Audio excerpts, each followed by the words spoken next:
Alors pour suivre dans cette série vidéo, nous allons cette fois faire un green key. Donc un green key, c'est quoi? C'est filmer un personnage sur fond vert ou sur fond bleu et ensuite l'incruster en supprimant la couleur verte ou la couleur bleue. Donc ce qui vous donne ceci. J'ai dit ceci. Voilà. Votre personnage est parfaitement intégré dans le décor. Alors, comment on fait ça? Bah déjà, tiens, il a disparu. Attends, si je réaffecte, il devrait revenir. Il est revenu. Donc pour faire ça, en fait, vous avez toute une partie qui est commune avec les vidéos précédentes. Donc tout ce qui concerne la vidéo reste valable. Donc créer un dossier Movies dans le dossier Content, vous y placez la vidéo. Ensuite, créer un file Media Source dans lequel vous allez sélectionner votre vidéo. Vous créez un Media Player. Dans ce Media Player, vous affectez le Media Source. Pas oublier de cocher texture. Et ensuite, vous créez un plane sur lequel vous allez mettre votre texture. Donc on va reprendre à partir de là, on va refaire un nouveau.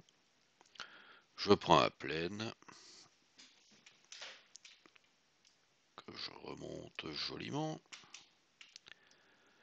Bon, il n'y a aucune chance que ce soit dans le bon sens, mais ça n'est pas grave, c'est juste pour montrer. Vous avez donc votre plane.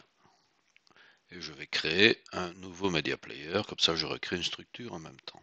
Donc Media Player, avec la texture, boum, donc il s'appelle Media Player 1. Je vais aller choper ma vidéo, la voilà. Et il m'a créé donc New Media Player 1 vidéo que je vais affecter à mon plane. Et comme je disais, il n'y avait aucune chance que ce soit à l'endroit. Hop, on va le tourner.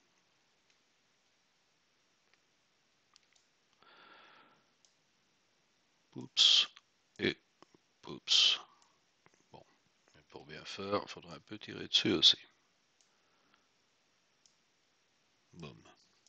Voilà. Vous avez donc. Il vous a créé un matériel qui est un New Media Player 1 vidéo mat. À partir d'ici, ça va changer par rapport au précédent. Donc vous ouvrez votre matériel, qui est donc le même que le précédent, et on va le modifier. Donc d'abord, vous allez changer le texture sample en paramètres. Convert to parameter. Nous lui donnons le nom que vous voulez. Hop, les verts. Étant donné que l'autre s'appelle green. Et entre les deux, vous allez rajouter un nœud qui s'appelle mf underscore chroma key. Le voilà. Vous supprimez le lien sur la base color. Emissive va à emissive. Et vous devez changer, en sélectionnant donc le bloc complet, le blend mode. Vous passez de opaque à mask. À partir de là, vous avez le nœud opacity mask auquel vous pouvez relier l'opacity. Youpi, vous voyez déjà que ça change un peu. Vous sauvez.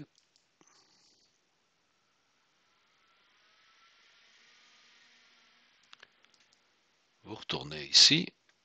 Et alors ce que vous allez créer maintenant, c'est une instance de votre matériel. Pour faire ça, donc c'est celui-ci pour moi. Faites create instance, matériel instance. Le voilà. Vous ouvrez ça. Là, vous obtenez quelque chose d'assez spécial. Mais dans une instance, ce qui est bien, c'est que vous avez tous les paramètres de votre chroma keyer. Donc, on peut déjà activer la chose. Et vous allez sélectionner le key color. Cliquez dedans, sélectionnez la pipette. Et vous allez choper le vert que vous avez dans la vignette. Boum.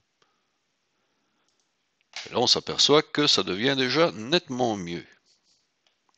À partir de là, il faut régler en fait toute une tonne de paramètres que vous avez ici, vous en avez beaucoup, qui permet de jouer sur les masques. Bon, ça peut être lent, fastidieux, Mais on arrive à des choses assez sympathiques. Tout ce qui est Despil, vous pouvez en général le mettre en automatique. Donc le Despil, c'est tout ce qui est bord en fait. Si vous avez filmé une scène en fait qui est plus grande que votre fond vert, vous pouvez évidemment faire du crop, right, bottom, left. Vous pouvez régler les niveaux de noir, les niveaux de gamma, le gain, le brightness. Enfin, vous avez accès à tout, le contraste, la saturation. Donc, il y a moyen, en chipotant, d'arriver à quelque chose de très joli. Ensuite, ce que vous faites, vous apercevez que rien n'a changé au drame, ce qui est normal en fait, puisque c'est l'instance que vous venez de créer qu'il faut affecter à votre panneau. Et là, nous avons un petit green key aussi, qui ne fonctionne pas. Pourquoi? Pourquoi? Très simple. En fait, cette partie Zoom qui se trouve dans le Level Blueprint Begin Play Open Source Media Player, référence Media Player, n'a pas été recréée pour le deuxième panneau. Il n'existe que pour le premier. Si vous ne mettez pas ça, il n'y a rien qui démarre. Donc, on peut juste le réactiver de cette façon. Vous l'obtenez, mais si vous voulez vraiment le faire démarrer, en fait, il faut mettre le code dans le Level Blueprint. Voilà, j'espère que ça marchera bien chez vous aussi. À plus tard.